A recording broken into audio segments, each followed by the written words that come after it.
You're good to go.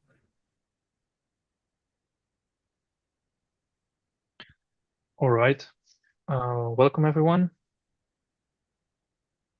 at the book presentation Bonjour, ChatGPT of Louis de Tisbach. Welcome, Louis.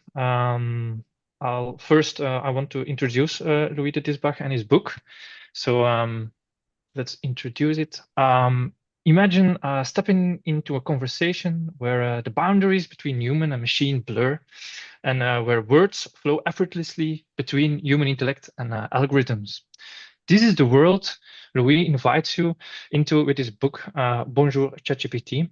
A curious mind and a keen observer of the digital age, the Diesbach unravels the mysteries of AI with wit and insight, and turning complex ideas into an engaging narrative.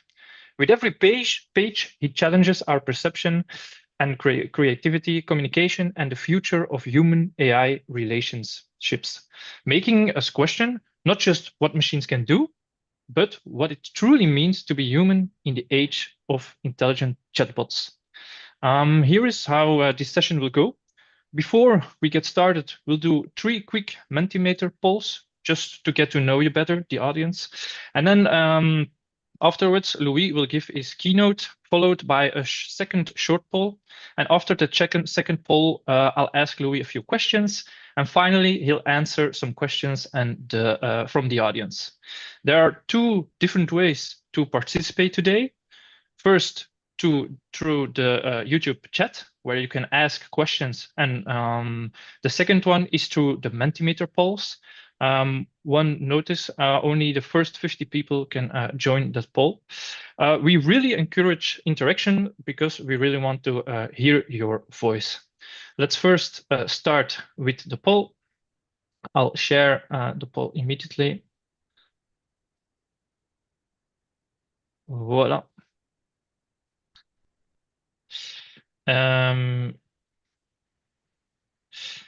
So welcome, Louis. Here you can find the Mentimeter poll, and we would like to ask you some questions so that we know who you are and what your experiences with AI chatbots already have been. So let's immediately dive into the first question. How do you primarily use AI chatbots like ChatGPT? Please choose one of the answers, and the results will immediately come in.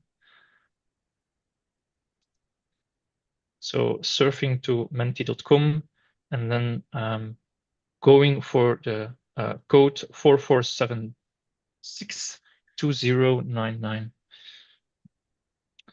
So, all right, the answers are coming in. Thanks a lot. We do appreciate it. So what we're learning here is that the majority of the people use it for professional tasks, but also for personal use. All right, let's go to the second question. Do you greet or thank AI chatbots when interacting with them? So do you say hello or thank you, or do you say bye-bye when using AI chatbots like, for example, ChatGPT, Copilot, Gemini, Claude, etc.?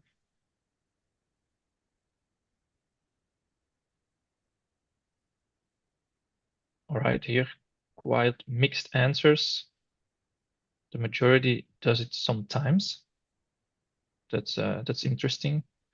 And then the last question before we start the keynote.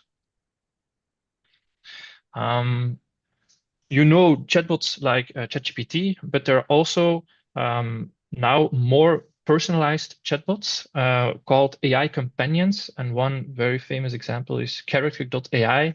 And it's actually an AI-powered companion or a platform where you can talk to all kind of fake entities, for example, Elon Musk or Ronaldo, or I don't know, and you can play games with it, you can share your deepest secrets with it, etc. And the question here is, this kind of AI companions, have you ever tested or used an AI companion like character.ai?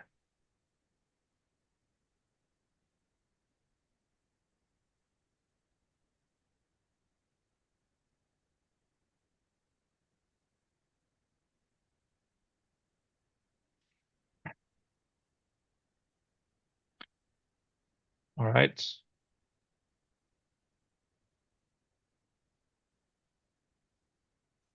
What we learn here is that the majority of the people have heard about it, but never really tried it or used it. All right, thanks a lot for the answers. Please leave the Mentimeter open. After the keynote, we have three new questions for you. Right now, I'll give the floor to Louis to share a keynote about his book. Thank you very much, Simon. And thank you, everybody, for engaging in the best way we can while doing it remotely. So thanks, truly, truly appreciate it. It's always better for both Simon and I to just do something that's a little bit more interactive. Again, when I do present, if you have any question at some point, feel free to raise them. No need to especially wait till the end, but just please do go ahead. So today the goal is to introduce a little bit the book about Hi ChatGPT, or Bonjour, as the book has not been translated in English yet, but hopefully that will come up at some point. The origin of the book is quite simple. It's basically what we just discussed, here with Simon, is on the 1st of December 2022, the day just after ChatGPT groundbreakingly came out. I just started noticing a lot of screenshots on social networks, on LinkedIn mostly, of people just flagging their first interaction with OpenAI, now super famous chatbot. And most of them started with hello. And it really struck me because unlike that really fancy looking person on the right-hand side, it is clearly AI generated. Most people do not say hi to their coffee machines. So why do people say hi to ChatGPT? Why do they say hello, ChatGPT? Why do they say please? Why do they say thank you? Why do I really want to say hello to ChatGPT when I address it? And I thought, okay, let's investigate this. Let's write a book on this because it seems to be a bit of a funny topic. And so I started digging. I started digging in what we call anthropomorphism. So anthropomorphism, it's the tendency that human beings have to put human traits on non-human stuff. And I've noticed that it's actually like really not new. The first traces of anthropomorphism date back more than 40,000 years ago. That's that little statue that you can see here. It's a standing lion. So basically, it's the basis of anthropomorphism. It's putting human traits, standing up on something that is not human. Here, a lion. And if you have a bit of a look through the age, through history, anthropomorphism as itself really isn't that new. If you dive a little bit in Greek mythology, you will have the story of Galathea and Pygmalion, where a sculptor basically falls in love with the sculpture that he is building. It's basically I would say, a Greek romantic Pinocchio. And then at some point, I think it's Aphrodite, she just comes from Olympus and gives life to that statue so that the sculptor can actually fall in love with it. But it started with pure anthropomorphism. And then if you move on until today, anthropomorphism is not only with AI chatbots, it's with, I would say, a bit of everything.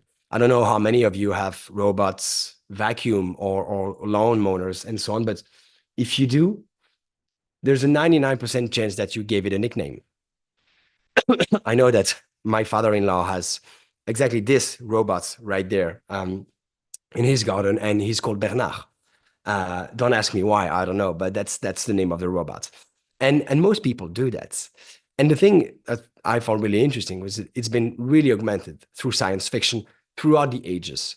If you have a look, 19th century Frankenstein, it's like, okay, we really have this anthropomorphism that peaks at the level that people really want to create actually human life. You know, the story of that scientist Victor Frankenstein who wants to create life so badly that he actually creates a monster.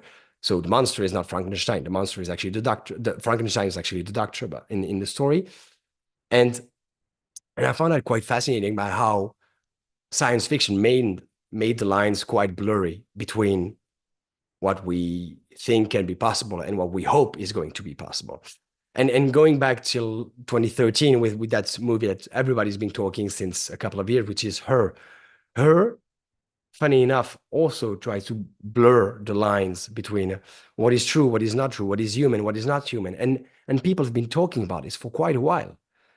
And so it's just, why do we have this tendency of one, putting human traits on non-human stuff? But also two, why do we have this tendency of we really want to recreate life? Some people say that since Nietzsche, the philosopher, German philosopher, wrote that God was dead, there's been a tendency of human being to take that spot and recreate life. And Frankenstein, well, was written a little bit before Nietzsche wrote God is Dead, but a lot of the movies that you can see and all the efforts in science fiction to recreate life really accelerated since Nietzsche wrote God is Dead. And then, of course, if you want to recreate life, you need a bit of an indicator of, have I been able to do it? Did I succeed in recreating life? And everybody's just came up with its new idea of let's define the living, what is human, what is not human, what is alive, what is not alive, and so on. I'd say the most famous one is the Turing test. That gentleman on the left-hand side, Alan Turing, came out with a paper in the 1950s about what became his test, but he never intended to call it the Turing test. It was more like an imitation test, as the movie recalled in the movie called The Imitation Game about Turing's life. And what's interestingly enough is in the first lines of his paper, 1950, Turing says that it makes no sense whatsoever to try to define and to answer that question, can machine think? He says it's impossible because one, you would have to define what is a machine, and two, you would have to define what you mean by thinking. And good luck with that. I mean, philosophers have been working on this for the past at least 2,000 to 3,000 years, and defining thinking is difficult. So what does Alan Turing actually proposes in his paper? He says, okay, let's take two people. Let's take Alice and Bob, and we put them behind a curtain, and they have to interact with me only by only written messages. And Alice needs to convince me that she's a woman, and Bob needs to convince me that he's actually a woman. And the question is, will Bob be able to imitate Alice well enough so that I will not be able to say, there is Alice, there is Bob? And if indeed Bob is able to do that, he would have won the imitation game. And then Turing goes one step further. He says, okay, now let's remove Bob. Let's put a computer. Can the computer convince me that he's not a computer, that he is indeed the human being? And Alice will do her best, saying, no, I'm the human being. And the computer will say, no, I'm the human being. And will the computer be good enough at imitating humans so that we can basically not make the difference? that is the first, let's say, the first wording, the first way that Alan Turing saw what became a test. A couple of years later, John Searle, philosopher in the middle here, said, wait, but it's not because you're able to, in a way, communicate that you actually think and that you have meaning. And so he comes with the example of what we call the Chinese room. So let's take an example. Let's take Simon. Simon, you were here with us. I assume you don't speak Chinese. And so we put you in a room with huge bookshelves like the one I have behind me and with lots of Chinese dictionaries, and there when you have a sentence, you have next to it the right answer in Chinese. So it's all written in Chinese. There's no French, no English, no Dutch, no language that Simon actually talks, only Chinese. And if I give a message to Simon through a little mailbox, we have zero interaction, just written messages. Send him a message. Simon can have a look in all his books and say, okay, this is a message in Chinese. I'll have a look, I'll find it, and then I will find the perfect answer to that message. And then he will write it down and send it to me. And after a while, he becomes quite good at it. He goes quite fast. And so when I send a message, he's like, okay, yeah, I've seen this message before. It's right there. Okay, this is the right answer. So it goes quite quickly. I could actually start thinking, okay, he actually speaks Chinese. He's able to read Chinese. But no, Simon merely recognizes patterns and then see, okay, this is a good answer, for that question. Let's put them together. So Simon would be communicating in Chinese, but he has zero meaning and zero thinking in Chinese. And so Searle says, okay, the goal of the Turing test was to potentially try to define the thinking and the ability to imitate, but that's clearly not enough. And basically, since then, everybody came up with their own ID, their own tests, their own, okay, but let's do it this way or that way and so on. So Steve Wozniak, for example, the guy you see on the picture here, the co-founder of Apple with Steve Jobs, he says, no, a good test for seeing if machines can be as good as human is, can they go into a house that they don't know and make a coffee? I don't know if that's a good test, but that's the one he came up with. And then Mustafa Suleiman, one of the co-founder of DeepMind, now currently leading AI work at Microsoft. He says, I think the only good indicator for everybody is money, which, by the way, says a lot about Suleiman, but that's really not my topic for today. I think the only indicator that would make everybody agreeing is money. And so I think the ultimate Turing test, his words, not mine, the ultimate Turing test would be if a machine can, with $10,000, create a startup that would generate $1 million in revenue across 3 years, then they would be as good as a human. And of course, when I read that, I really felt like subhuman, because I clearly couldn't launch a startup generating $1 million in 3 years just with 10 grand. So we can really see that this question is complicated. Defining a living, defining what is a machine, defining what is a human is complicated. And yet, we want to believe that machines, in a way, can interact with us. We really want to anthropomorphize. So where does that come from? Where does that come from? Because in the end, it's never good enough. Every time you have a machine that reaches a new threshold, people will say, yeah, they're good, but they're not good enough. It's not exactly as good as a human. There is a sort of human exceptionalism that's always too strong, as if we just didn't want to have machines as good as we were. It's like in the daylight, we work as hard as possible to make machines as strong as human. And during the night, we just try to find every possible example and every possible explanation to say, no, they're not good enough. And then the next day, we say hi to ChatGPT. So why do we do this? Why do we anthropomorphize? Basically, it comes from two sources. The first one is that we want to complete the puzzle. Basically, when you see a robot that's vacuuming in your house, it seems to, in its own way, it seems to have some free will. It seems to go in a way where it wants to go. It seems to. I'm not saying it does. Clearly not. It's a robot. But it seems to. And for our brain, this is a bit complicated to understand. And so we're like, you basically look like a human being going wherever you want. And I know you're not a human being, but it's going to be actually easier for my brain to treat you like a human being so that I can basically complete the puzzle. Same goes for chatbots. Speech and voice are really, really important. It's the first connection that you make with your other human beings when you are still in the belly of your mother. When you're still in utero, the first connection that you have with the outside world is through voice. First your mother, then usually father, and then other people around.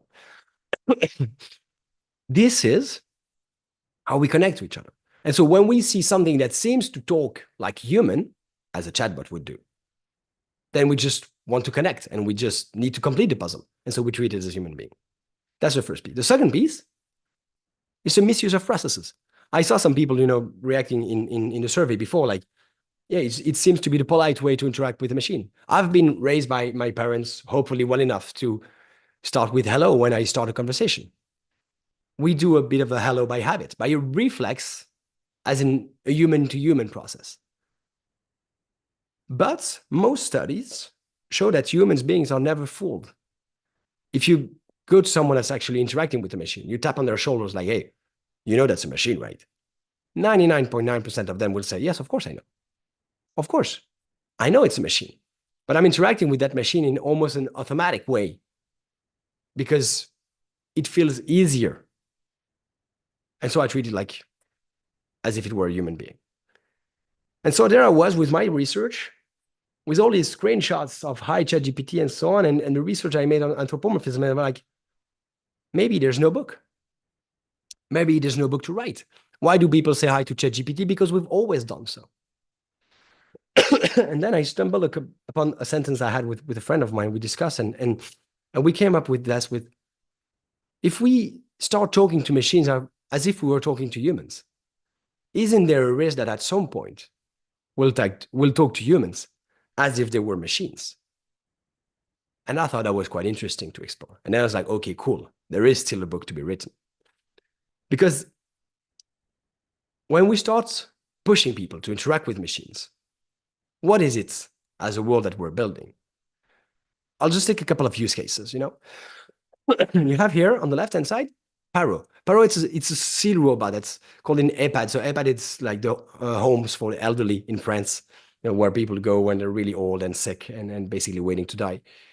And as you may expect, it's underfinanced, there's not enough people. And so they created this robot so that the elderly, they will not feel too lonely. And so the nurses and the people working here could focus on the care and not too much on spending some time with them.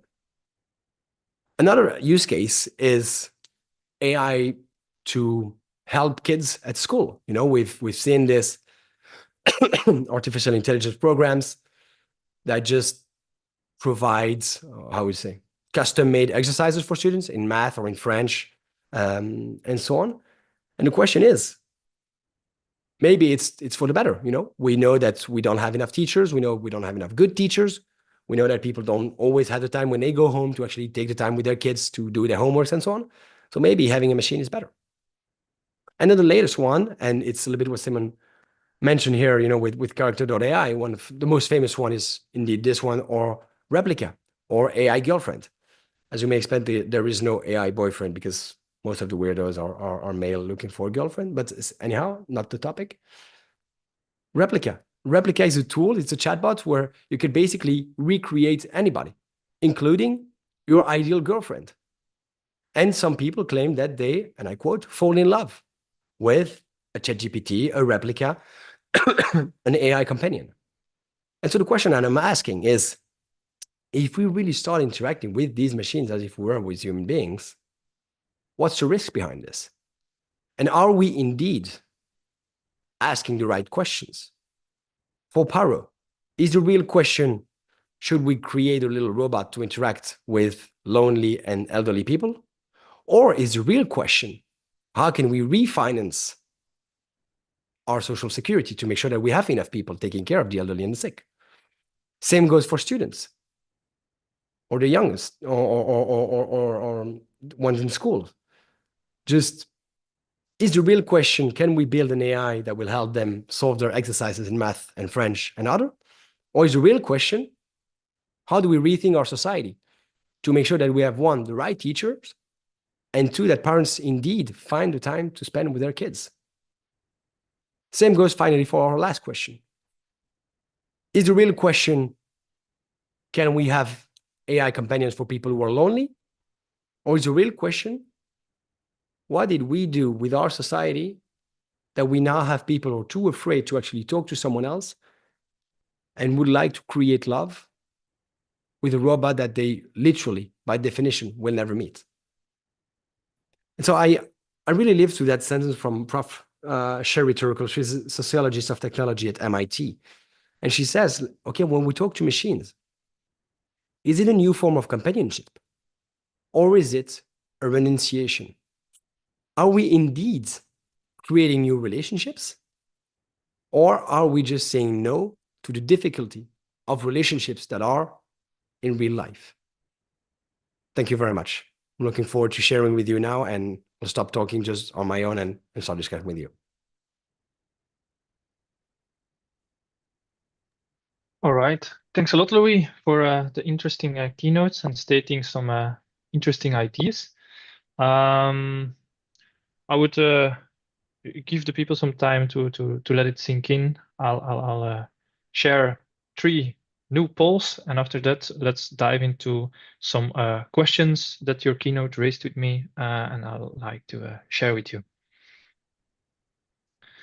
So hopefully you all still have the Mentimeter opened. So the first question there is, should we treat AI chatbots like ChatGPT, Copilot, etc. as mere tools, or is it only natural and even maybe beneficial to form emotional connections with them? I'm curious which kinds of these answers do you feel that is the most relevant or correct? Is it just a tool? Is it okay to form a bond? Or do you still have to make up your mind?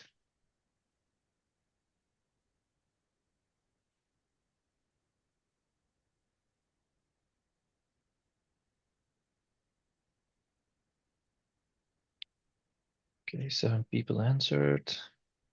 Most people agree with Louis that it's just a tool. If I may, maybe just building on this and on the answers that are Yes.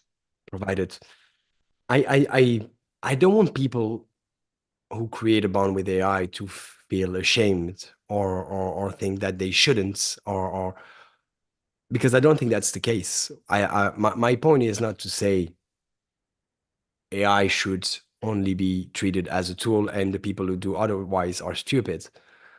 My point is mostly on, I think that when we interact with AI as companions, it's mostly because we have not been able to find that companionship elsewhere. And I think that says a lot about our society and what we have or have not been able to create. Okay. Okay, makes sense. And maybe also, have we thought it through that we're looking companionship or emotional value in machines, technology, and not with fellow humans? Interesting question, definitely. Okay, let's move on to the next one. Does frequent use of AI chatbots make us more critical thinkers, or make us more reliant on external intelligence? I'm curious what your opinions are. And this is especially in using AI chatbots like Copilot, ChatGPT, but maybe even also AI companions.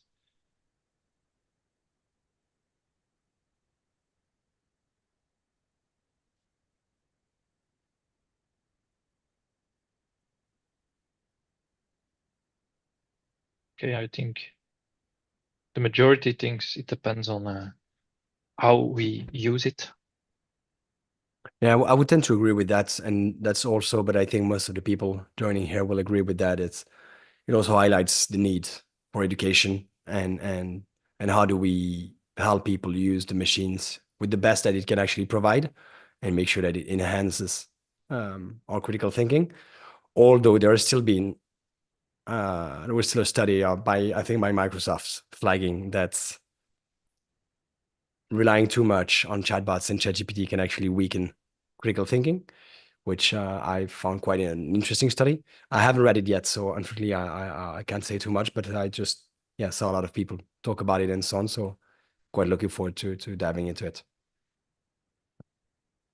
Yeah, and I think also the Europe with the EU AI Act also states that if you want to increase the chance of safe use of AI in our society, that education is and AI literacy is really important, and also it tries to make sure that every employer also educates his employees concerning AI and definitely Yeah, the use of AI. 100%. Okay, maybe a last poll, and then let's dive a little deeper. Who should be responsible for ensuring that AI benefits society as a whole and not just a few powerful entities?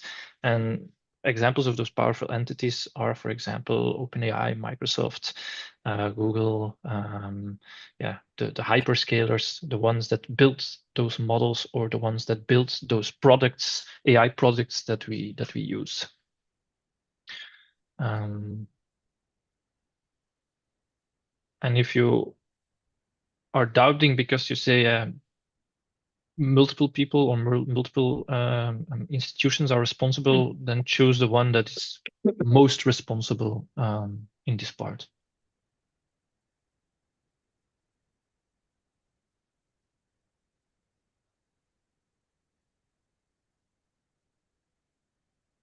Okay, nobody's saying tech Yeah. companies. That's I think that's what I take out from this is just yes. I think people are really aware and mindful of indeed what would happen if the companies do it on their own. Capitalism would strike back, and unfortunately, potentially not for the best in societal progress. Yeah, here I'm sometimes making the metaphor with the safety in a car. So you have to wear a belt in most countries in the world because of your safety when you drive a car. Who made sure that there is a belt in the car? Is that regulation by the government? Is that because the auto company or the car manufacturers did it on their own? Is it because the end user asked for it? I think the answer there is that first it was regulation, and then the car manufacturers made sure that there was a belt. But it could be the other way around. That as a car company, you say, I want my drivers to be safe, so I make sure there is a belt that they can wear. I don't know how you look at it, Louis. It's a good question. I'm not 100% sure for cars and belts, and I think one of the big difference is that I think the unit cost of adding a belt in your car doesn't increase the price of your car that much, Mm-hmm. and although I think I don't know a Volkswagen or a BMW or a Volvo or they're basically substitutables. You Mm-hmm. can have one or the other, as you would have for Gemini and OpenAI and so on. But Mm-hmm. it's not as easy to just switch because you have one and not the other compared to tech. And there is less, I think, but I'm not an expert in cars manufacturing and so on. There is less a race on price there, where basically anything that you can make cheaper is key, as you would have in tech at the moment, I feel. And so it's like Mm-hmm. I agree with you that having responsible AI products could be a competitive advantage for mostly educated customers, as we are and as we have, I think, here in our conversation. But I think also that let's not be naive either, and let's make sure that we as customers request this level of responsibility and trustworthiness. It's like I made a comparison yesterday. I was in an event, and it's like I think that when you have a bit of money, I think you should stop. You should prevent yourself from buying like these €1 t-shirts, because a t-shirt that costs €1, that someone somewhere is going to pay the full price of that t-shirt, and it's usually kids in Southeast Asia or the Earth, the planet itself, because Mm-hmm. having t-shirts so cheap usually means that people either don't care about the planet or they don't care about the human rights of the people building them. So I think that when when you are at a certain threshold of wealth, uh, you should say, okay, I stop with €1 t-shirts. But that's of course super easy to say. I mean, I can easily talk for the both of us. I mean, we work for tech companies. I think we can indeed make a difference between a 20 euro t-shirt or 1 euro t-shirt, but some people cannot. And the question is, how can we ensure that if we translate back to not the t-shirts, but tech, how can we make sure that the cheap tech still safeguards basic human rights and yeah, basic responsibility standards? Yeah, I understand. I kind of agree with that, but I think we're in in the first wave of this new technology. What I also see is that there is, in my close environment, a lot of people who are worried about the sustainability and the impact Yeah. of using AI on the environment. And like yeah, in the 90s or the 2000s, people bought a Volvo because it was back then Mhm. known or marketeered as the safest car. Right now, maybe a tech company can make a difference for its competitors then by being the safest or the most responsible Yeah. AI product in the market. Yeah. No, I agree with that. Could be a competitive advantage. Quite an interesting one, for sure. All right, let's close the polls and let's dive into some questions. Please, if you have some questions of some thoughts or concerns comes to mind, please share them in the YouTube chat. In the second part, I'll share those questions with Louis. But for now, I have a question of my own. You say, I think with generative AI, it's the first time that everyone in his own language can interact with a machine. Before that, when you wanted to interact with a machine or you give instructions to a machine, you needed to know code and you Yeah. used code to interact with it. So we have a paradigm shift that, yeah, you can instruct it, you can talk to it in your own natural language. Isn't it quite normal if you connect with machines in the way like you do with other humans, that you then also can connect, communicate, but also fall in love with machines because it's the same. We use the same way of interaction with humans. So all the other stuff that we have with humans comes naturally in the same way too. It's a good question. I think when it comes to love, what's interesting is just to realize that I have the feeling that there's something that you cannot reduce to code.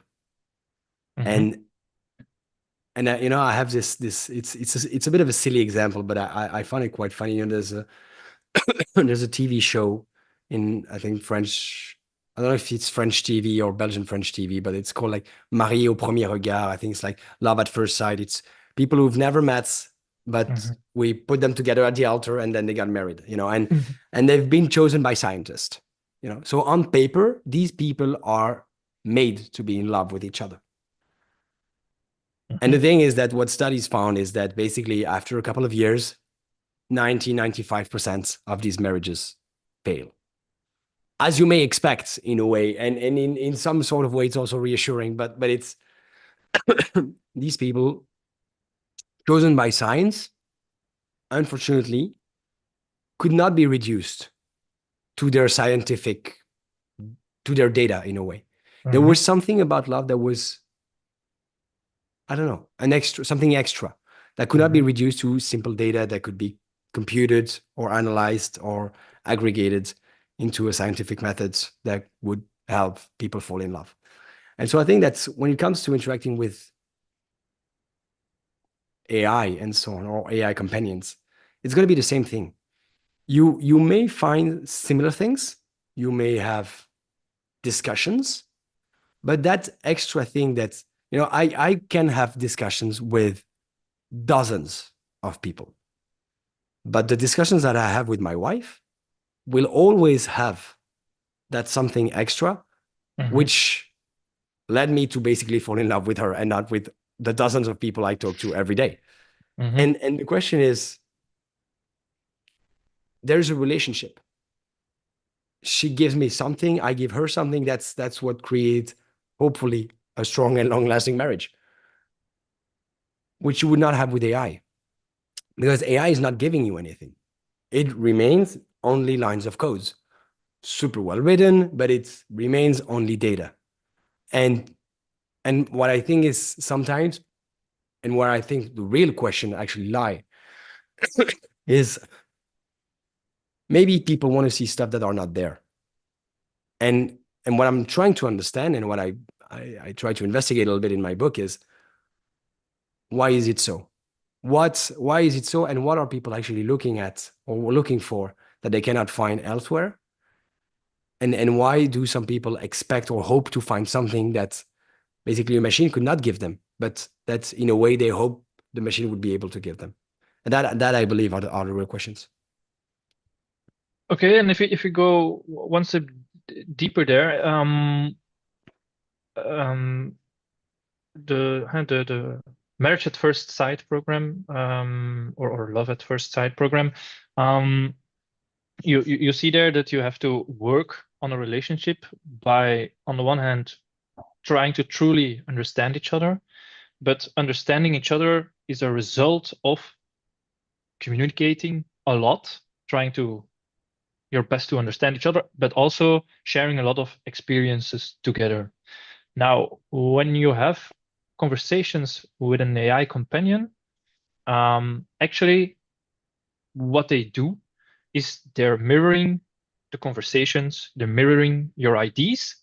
And when you should build feelings towards a machine, they're just mirroring the feelings. So the human in that story feels, or it should be, it is possible that the human really feels that the AI is understanding him truly, and So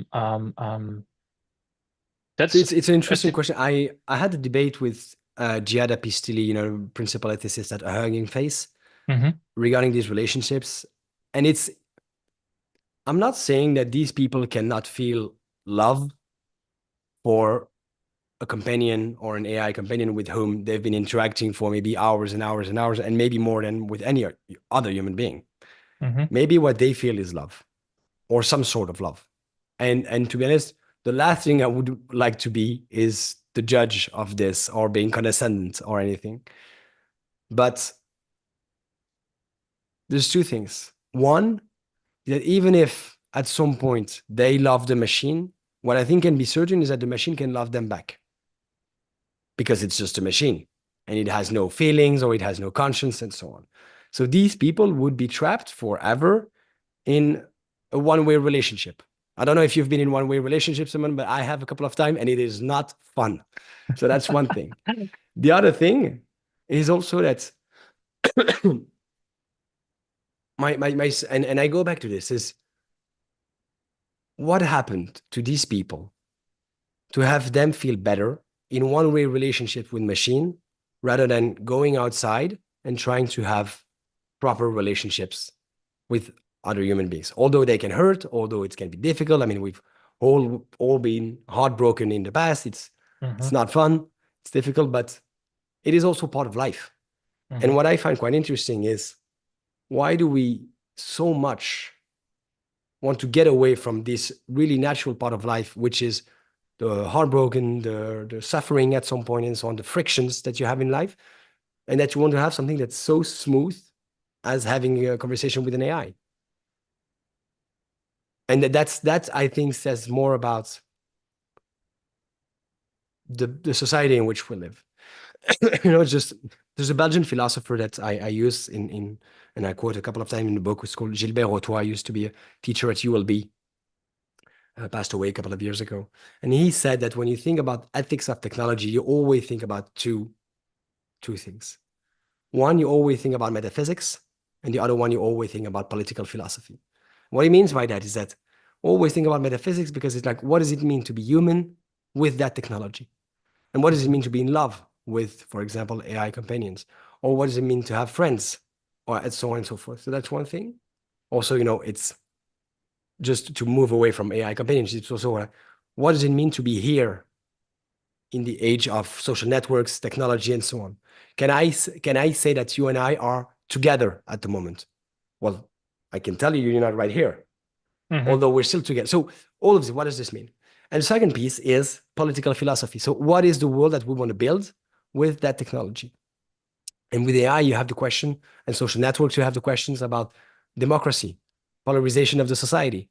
How do we actually want to use this technology to increase diversity, inclusion, equality among people? Or do we want to recreate a new model where you have the rich people getting richer, the poor people getting poorer, and so on? And see, this is the political philosophy around this new technology that you want to bring. And I think having these two lenses really helps understanding and framing the problem of any new technology. AI is one, but social networks could be another one. VR could be another one.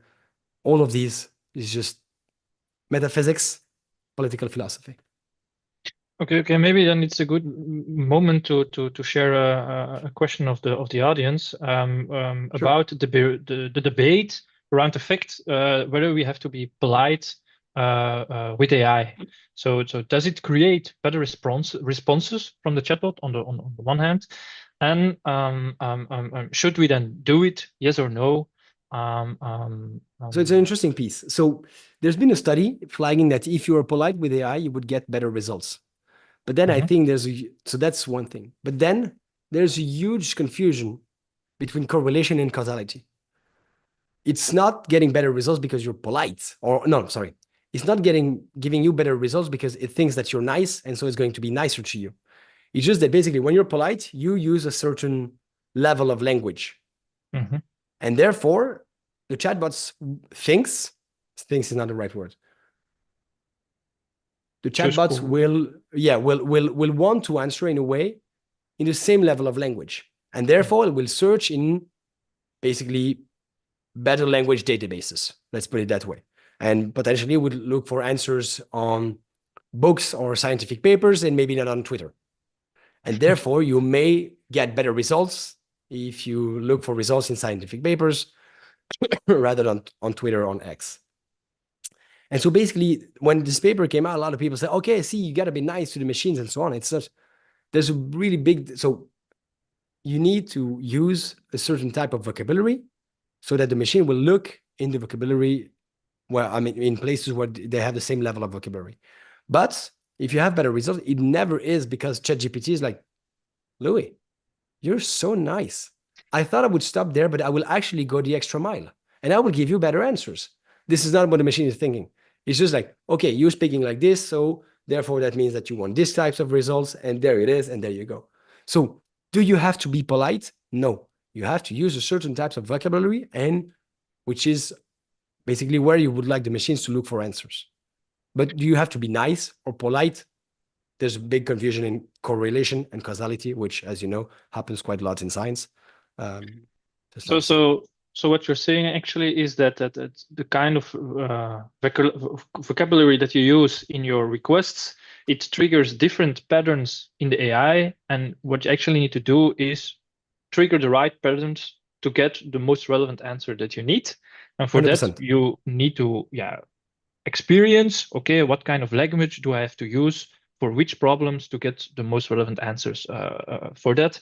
But basically, it's a lot of AI education, and it's also a lot of experience, just experimenting, trying, and polite or not. Actually, that's not the question. It's just exactly. There's still another thing, another layer that I'd like to add on top of that is that we're going to be discussing a lot more with AIs, whether we want it or not. I think agentic AI is coming, and so there's going to be lots and lot more AI agents in the place. We know there's been a great study on this that the way that people interact with each other has already changed since ChatGPT came out. We may want people to be polite with ChatGPT just to make sure that people do not forget how to be polite with real people in real life. So if, for example, you always interact with AI on customer service and so on, and then tomorrow you go to bpost because you need to pick up a parcel or something, and you start interacting with that person right there as you interact with ChatGPT, insulting them or really not being nice, it may not be the kind of society that we want to build. And so I would not be surprised if at some point customer service AI on some websites and so on refuse to answer if you're not being polite. or if you don't have like a threshold of politeness at minimum. And to be honest, I don't really know how that makes me feel, because on the one hand, it's really like manipulating people and so on to be nice with what is just a machine. But on the other hand, if people indeed don't have the right behaviors because they talk shit to AI and then in the real world they talk shit to people, if it's the only way to actually nudge people into being polite, let's discuss. This needs to be discussed. Yeah, but talking shit is already quite extreme. But for example, I mean, if you have a small problem, for example, with a parcel, and you use a chatbot to fix that problem as efficiently as possible, then I can imagine that you're just sharing a code and like, okay, where's my parcel? And that's it.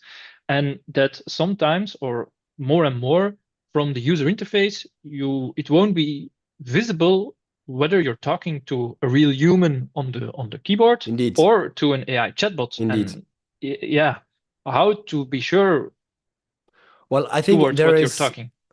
I think that it is stated in the law, but I would have to double check. If we have a lawyer listening, would be happy to have their insight. But I think it will be mandatory if you're talking to an AI to let you know. And in a way, I think it's good.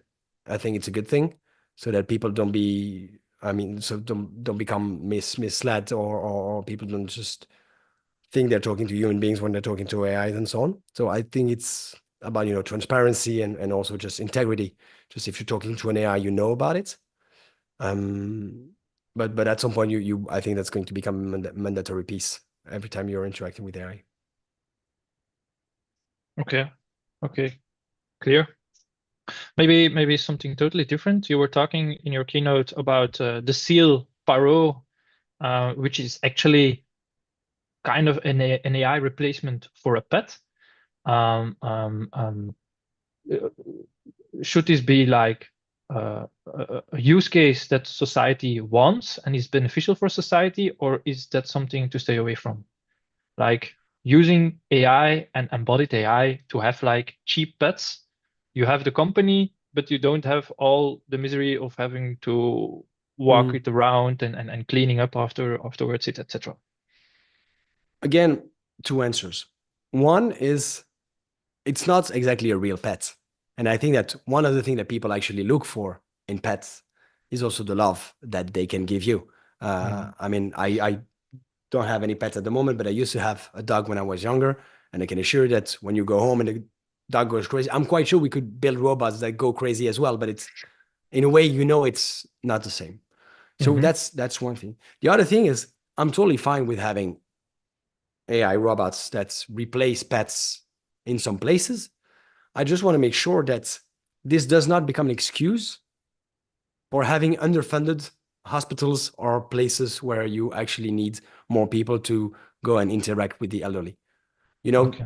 I think that if you think of the job of a nurse or a doctor as only someone who puts in the needle, gives you your medication, and just leaves, I think it's a big misinterpretation and misunderstanding of what actually nurses do.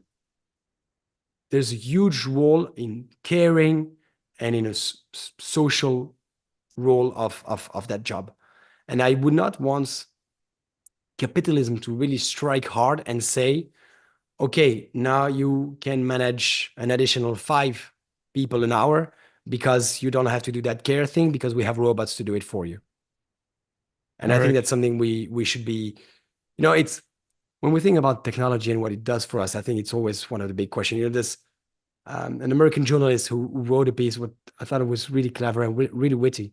She said, I really hope that technology would actually like do the dishes and clean my room so that I could actually write poetry. But right now I've been served AI technology that writes poetry so that I do the dishes and clean my room. And that's not what I expected from technology and innovation. And I thought she was really clever. It's of course a funny way to put it, but indeed, what do we want our technology to actually do? And if we want our technology to take care of our people and the elderly mostly, is it exactly what we want out of technology? I'm not 100% sure. I don't think so either. I think for the example of the nurse, we could robots to support her in her job in every possible way Yeah, so that she can do her job as efficient or as good as possible. But the part of the human interaction with his patients, that's something where I think the human we will never yeah be able to replace the human to have the same effect because it will I always agree. lack of authenticity. That's the word I Yeah, was looking for. 100% agree. But I'm sometimes afraid that if it seems that people have connection with the robots, that then you would have people thinking, okay, but then we need less nurses and we'll only have robots. And I think that we as a society are then losing big time. And what kind of steps could we take as a society in education, in I don't know what, so that we can prevent the capitalism disadvantages of technology and that we make sure that it's always supporting the human and never Yeah. replacing the human? So, I mean, if I had the answer, I'm not sure I would be here. I'd probably be at the EU or leading a huge and so on. But maybe just two hints. One, I strongly believe in education, and education for one everybody. As you mentioned, AI literacy. I would say technology literacy in general, but also critical thinking. You know, one of my mentor, Luc de Brabander, who also wrote the foreword of the book, he advertises a lot about being a cursus for critical thinking and reasoning in high school. And I couldn't agree more. I think that's one of the really big things that we could have. And also, when you grow a little bit older and so on, so at university, I would strongly recommend all computer science programs to have an ethics or several ethics programs in it. But also, I would really recommend law schools, business schools, and so on to really have AI programs so that everybody is basically trained in technology literacy. So that's one thing. The other thing, I strongly believe in regulation. I'm a huge advocate of regulation, and I do not think that it's trumps innovation at all. I strongly think that's having the right regulation actually fosters innovation because it gives you one the right framework, and two, it also helps you build a product that would safeguard human rights, which I think is nice. So, so no, I would say education and regulation, and I think if we could double down on this, it would already be pretty good. All right. Very nice. I think we'll start to wrap up this session, but if readers were to take away just one key message from your book, ideally a key message that we maybe didn't yet tackled in this session, what would you want that message to be? As I always say, I want people to either know or remind themselves that technology is never neutral, and that therefore it's never only about technology.